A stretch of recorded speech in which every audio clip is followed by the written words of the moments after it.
Hai Zoners, kali ini gue akan merecap dari Apple event kemarin yang sudah dilaksanakan di tanggal 9 September, yaitu dengan tema It's Glow Time.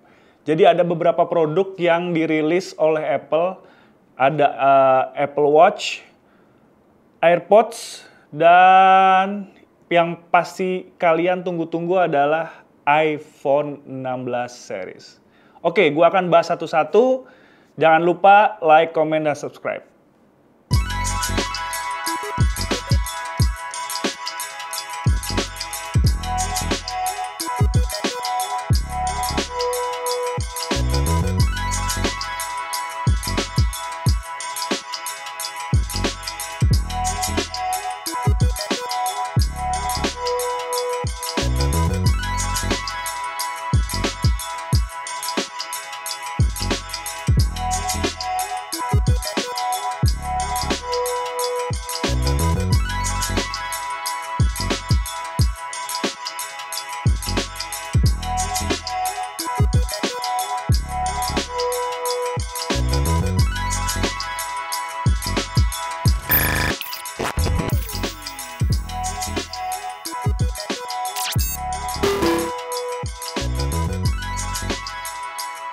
Yang rilisan pertama yaitu ada Apple Watch Series 10. Nah, ini Apple Watch seri yang ke-10.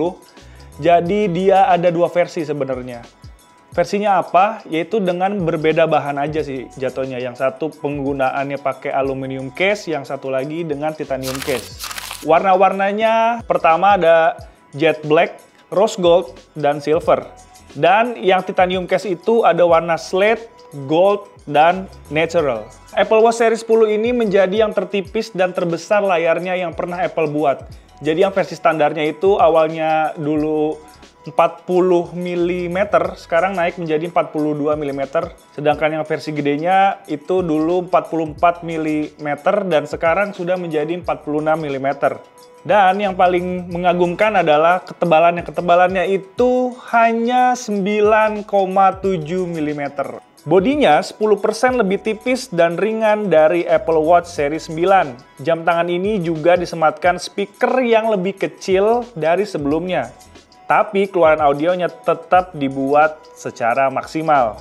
Dan Apple Watch Series 10 ini ditenagai oleh Apple S10 dan dilengkapi dengan teknologi fast charging paling cepat dalam sejarah Apple Watch. Dan Apple mengklaim bahwa Apple Watch Series 10 ini, kalau kalian misalnya ngecas 30 menit, itu sama saja dengan 80% daya baterainya. Dan Apple Watch Series 10 ini sudah berjalan di watchOS 11 yang dilengkapi fitur sleep apnea. Apple Watch Series ini sekarang lebih tahan air karena sudah tersertifikasi untuk olahraga air berkecepatan tinggi hingga kedalaman 20 meter. Dan Apple juga menghadirkan aplikasi Deep untuk mendukungnya. Dan untuk pemakaian baterainya itu bisa sampai up to 18 jam untuk penggunaan normal ya.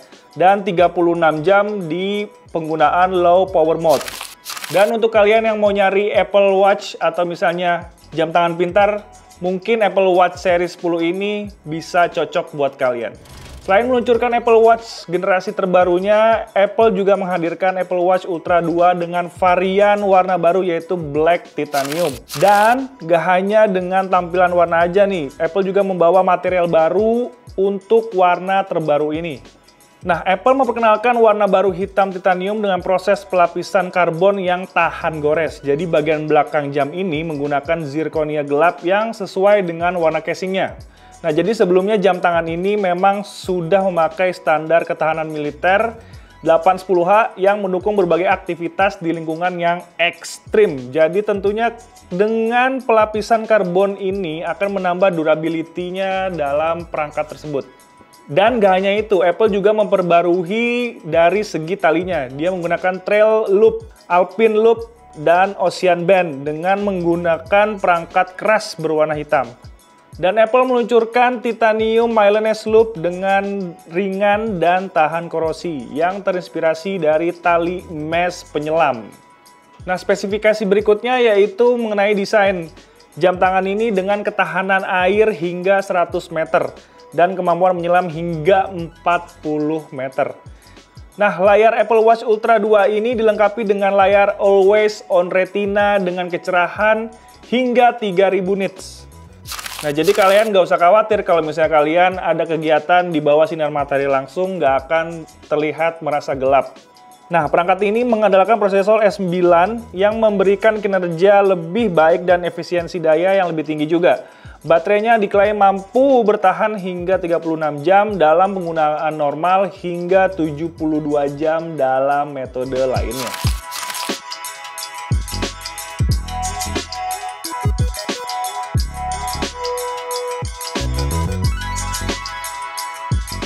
Dan masuk ke barang rilisan berikutnya, yaitu ada AirPods 4 nih.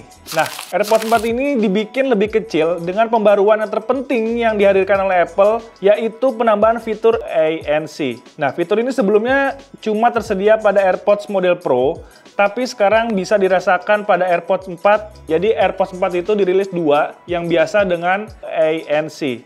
Nah, AirPods 4 ini dapat meredam suara di sekitar pengguna selama pemutaran musik atau ketika melakukan panggilan telepon. Ada fitur tambahan untuk memaksimalkan kemampuan ANC-nya, yakni Transparency Mode dan Adaptive Audio. Nah, sementara Adaptive Audionya akan mengaktifkan mode antara Transparency Mode atau ANC secara otomatis, tergantung kondisi lingkungan penggunanya. Misalnya dapat menurunkan volume media pengguna saat penggunanya mulai berbicara dengan seseorang yang ada di dekatnya. Jadi kalau misalnya kita ngobrol sama temen kita yang ada di samping, itu bisa ngecil sendiri tuh suaranya.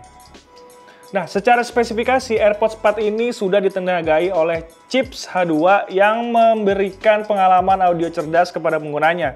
Nah, seperti voice isolation yang memungkinkan kualitas panggilan lebih jernih dalam kondisi lingkungan apapun. Nah, secara desain ini ada hal baru dari AirPods 4, yaitu desain casing yang lebih ringan dan yang paling portable menurut Apple. Dimensinya 10% lebih kecil dari sebelumnya, serta menawarkan port USB-C untuk pengisian daya. Di samping pengisian baterai secara wireless juga. Nah, jadi di keluaran terbaru ini, AirPods bisa dicas secara wireless. Jadi kalian nggak usah perlu colok-colok lagi juga bisa. Dan AirPods ini dibanderol dengan harga $129 atau sekitar 1,9 jutaan. Dan sedangkan versi yang Active Noise Cancellation atau ANC dijual dengan harga $179 atau kalau di sini sekitar 2,7-an lah ya. Penjualan perdananya dimulai pada tanggal 20 September mendatang. Jadi kalau kalian mau cari AirPods terbaru, boleh nih. Nah, masuk varian selanjutnya yaitu ada AirPods Max. Jadi AirPods Max ini mempunyai 5 warna, yaitu yang pertama ada Midnight, yang kedua ada Starlight, lalu ada Blue, Purple, dan yang terakhir ada Orange. Jadi ada beberapa warna varian yang terbaru dari AirPods Max ini. AirPods Max ini mempunyai teknologi yang sama, cuman yang ini lebih pro karena ada Active Noise Cancellingnya yang levelnya sudah pro, lalu ada Transparency Mode, ada Personalized Spatial Audio with Dynamic Head Tracking, lalu ada Active Equalizer. Dan AirPods Max sendiri menggunakan chips Apple H1. Nah, ukuran AirPods sendiri itu yaitu dengan panjang 6,64 inci dan tinggi yaitu 7,37 inci. Dan beratnya hanya 382,2 gram. Dan untuk urusan baterai, AirPods Max ini bisa bertahan sampai 20 jam. Jadi kalian bisa mendengarkan musik atau bisa menonton film. Lumayan lama juga ya.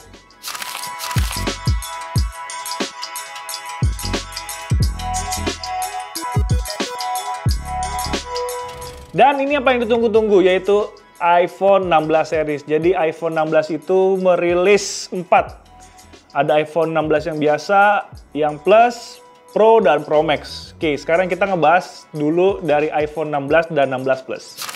Nah, kita masuk di iPhone 16 dan 16 Plus. Ada perubahan signifikan dari kamera. Jadi posisi kameranya sekarang memanjang, jadi tidak miring lagi. Dan iPhone 16 ini merilis beberapa warna terbaru nih. Jadi yang warna terbarunya tuh ada ultramarine, ada teal, dan ada pink. Sisanya ada putih dan warna hitam. Nah, untuk ukuran layarnya sebenarnya masih sama. Untuk yang 16 yaitu masih 6,1 inch dan yang 16 Plus yaitu 6,7 inch. Nah, ini ada yang menarik dari iPhone 16 series. Jadi ada satu tombol tambahan yang bernama Camera Control. Nah, sesuai namanya, jadi tombol ini menjadi cara baru untuk meluncurkan kamera dengan cepat, untuk mengambil foto dan memulai perekaman videonya juga nih. Nah, gimana cara menggunakan kamera kontrol ini? Jadi kalian bisa mengklik satu kali untuk menggunakan aplikasi kamera ini. Nah, untuk mengatur zoom-nya, kalian bisa menekan perlahan dan slide ke kiri atau ke kanan. Dan untuk pengaturan lainnya, yaitu kalian bisa mengklik 2 kali, klek, klek. Kalian akan bisa tahu untuk cara mengatur pivot field-nya, mungkin kecerahan dari cahayanya itu sendiri, atau misalnya filter-filter yang ada di iPhone itu sendiri. Dan yang kedua, masuk ke video mode. Jadi kalian bisa merekam video dengan menggunakan kamera kontrol ini. Cuman sayangnya kamera kontrol ini tidak bisa dilepas secara manual, jadi kalian harus menekan terus untuk melakukan perekaman. Agak disayangkan juga ya.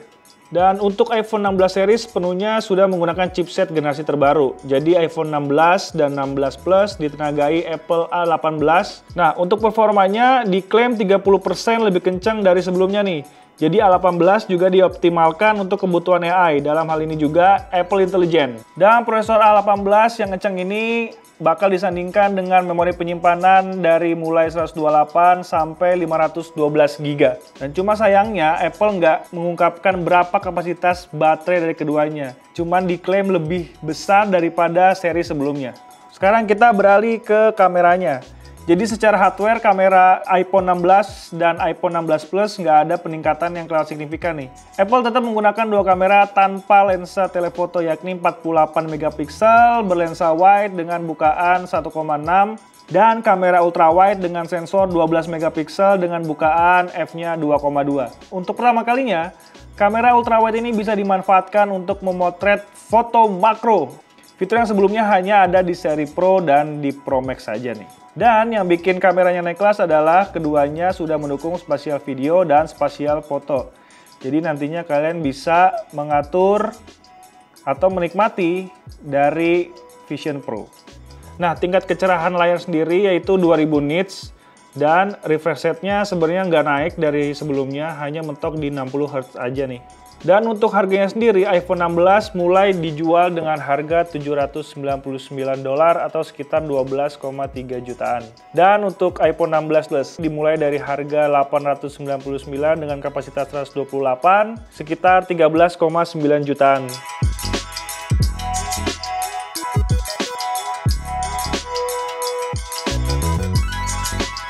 Nah, sekarang kita masuk ke seri berikutnya, yaitu ada 16 Pro dan 16 Pro Max. Jadi secara desain sebenarnya tidak ada perubahan yang signifikan dari seri sebelumnya. Hanya penambahan dari kamera kontrol yang sudah disematkan di 16 dan di 16 Plus. Nah, untuk 16 Pro dan 16 Pro Max mempunyai warna-warna berikut, yaitu ada Black Titanium, White Titanium, Natural Titanium, dan Desert Titanium. Jadi warna andalannya ada 4. Dan kapasitasnya mulai dari 128 GB sampai 1 TB. Dan gimana dengan ukurannya? Jadi 16 Pro dan 16 Pro Max ada penambahan ukuran nih. Yang semulanya 16 Pro yaitu 6,1 sekarang menjadi 6,3. Dan yang 16 Pro Max yang dulunya 6,7 sekarang menjadi 6,9. Dan ini diklaim oleh Apple sebagai iPhone dengan layar terbesar. Nah, layar ini masih menggunakan Super Retina XDR display dan sekarang layarnya berubah menjadi OLED display. Nah, untuk resolusi 16 Pro yaitu 2622 x 1206, sedangkan 16 Pro Max-nya yaitu 2868 dikali 1320 pixel. Untuk intensitas cahayanya maksimal di 2000 nits ya, dan sudah mendukung rating IP68. Dan di bagian chipnya sendiri sudah menggunakan A18 Pro, dibekali juga dengan Apple Intelligence juga nih.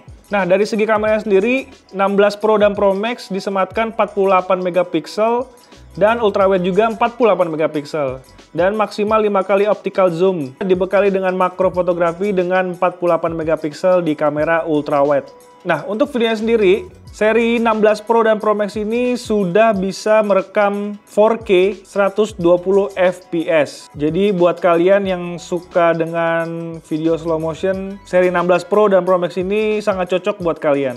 Nah, untuk spesifikasi baterainya sendiri, iPhone 16 Pro itu bisa tahan sampai 27 jam. Dan untuk yang Pro Max bisa tahan sampai 33 jam. Nah, sayangnya Apple lagi-lagi nggak menyebutkan berapa spesifikasi lengkap untuk kapasitas baterainya nih. Nah, iPhone 16 Pro ini dihargai $999 atau sekitar 15,4 jutaan dengan memori 128 GB. Nah, untuk iPhone 16 Pro Max itu mulai dijual dengan harga $1.199 atau sekitar 18,5 jutaan dengan memori 256 GB. Nah, kalian nanti bisa pilih antara 16, 16 Plus, yang Pro atau Pro Max buat kalian upgrade sendiri. Nah, sekarang kita masuk dalam fitur Apple terbaru, yaitu Apple Intelligence. Apa sih Apple Intelligence itu? Nah, Apple Intelligence itu sendiri yaitu sistem kecerdasan personal, jadi untuk iPhone, iPad, dan Mac juga. Jadi fitur ini menggabungkan model generatif dengan konteks personal untuk menghadirkan kecerdasan yang sangat berguna dan paling relevan. Nah, Apple juga menjamin bahwa Apple Intelligence ini akan menjaga kerahasiaan dan keamanan dalam membantu si penggunanya nih. Nah, menariknya lagi, Apple juga mengintegrasikan ChatGPT ke dalam asisten virtual Siri. Jadi berkat hal ini, Apple Intelligence tentunya sangat bakal dinanti oleh pengguna Apple itu sendiri. Nah, yang pertama fiturnya yaitu ada Writing Tools. Jadi fitur ini memungkinkan buat para pengguna dapat menyempurnakan tulisan dengan cara menulis ulang nih. Untuk mengoreksi juga, untuk meringkas teks hampir di semua tempat mereka untuk menulis. Ya, jadi bisa di email, di notes, di page, atau misalnya ada aplikasi di pihak ketiganya nih. Nah, yang kedua ada yang namanya fitur memori. Jadi, memungkinkan untuk pengguna untuk membuat film yang mereka inginkan atau membuat video dengan mengetikkan deskripsi. Jadi, pakai bahasa alami dapat digunakan untuk mencari foto tertentu dan pencarian dalam video menjadi lebih mudah dengan kemampuan untuk menemukan beberapa momen spesifik dalam klip. Kalian mau mencari foto misalnya pergi ke puncak tahun 2024. Nah, itu kalian bisa bikin video klipnya, video sendiri dari AI tersebut. Dan selanjutnya ada aplikasi catatan dan telepon. Jadi catatan dan telepon kini memiliki fungsi untuk merekam, untuk membuat transkrip, dan bisa meringkas audio. Jadi ketika merekam dimulai, kalian bisa melakukan panggilan di aplikasi telepon atau secara otomatis diberitahu nih. Dan setelah di panggilan terakhir, Apple Intelligence ini juga membuat ringkasan berisi poin-poin penting. Nah, selanjutnya ada fitur fokus. Jadi fitur ini dapat membantu pengguna untuk memprioritaskan atau memfokuskan pada aktivitas saat itu dengan merangkuman pemberitahuan lintas aplikasi juga nih. Dan kemudian ada juga fitur mengurangi interupsinya nih. Jadi fokus baru yang hanya memunculkan notifikasi yang mungkin butuh perhatian segera. Dan pesan prioritas di email juga, yang mengerti konten email dan memunculkan pesan yang peka terhadap waktu juga. Nah, di inbox-nya si pengguna ini ringkasannya bisa menyampaikan informasi paling penting dari setiap email. Nah, jadi fitur balasan cerdas di email juga memberikan saran balasan cepat kepada pengguna dan mengidentifikasi pertanyaan dalam email untuk memastikan nggak ada pertanyaan yang terlewat. Yang terakhir adalah Siri. Siri juga disebut menjadi lebih natural, lebih fleksibel, dan terintegrasi lebih menyeluruh ke dalam pengalaman sistemnya nih. Dengan kemampuan pemahaman bahasa yang lebih kaya, Siri dapat memahami ketika pengguna terbata-bata atau salah ucap dan dapat mengikuti konteks dari satu permintaan ke permintaan berikutnya nih. Selain itu juga, dengan pengetahuan produk Siri yang luas, kini Siri dapat menjawab ribuan pertanyaan tentang fitur dan pengaturan perangkat Apple itu sendiri. So, gitu aja recap produk Apple yang udah gue sampein. Jangan lupa terus pantengin informasi tentang gadget, laptop, atau seputar teknologi lainnya. Dan jangan lupa kalian untuk like, komen, dan subscribe Yuzon Tech. Dan kali ini gue pamit. Sampai jumpa!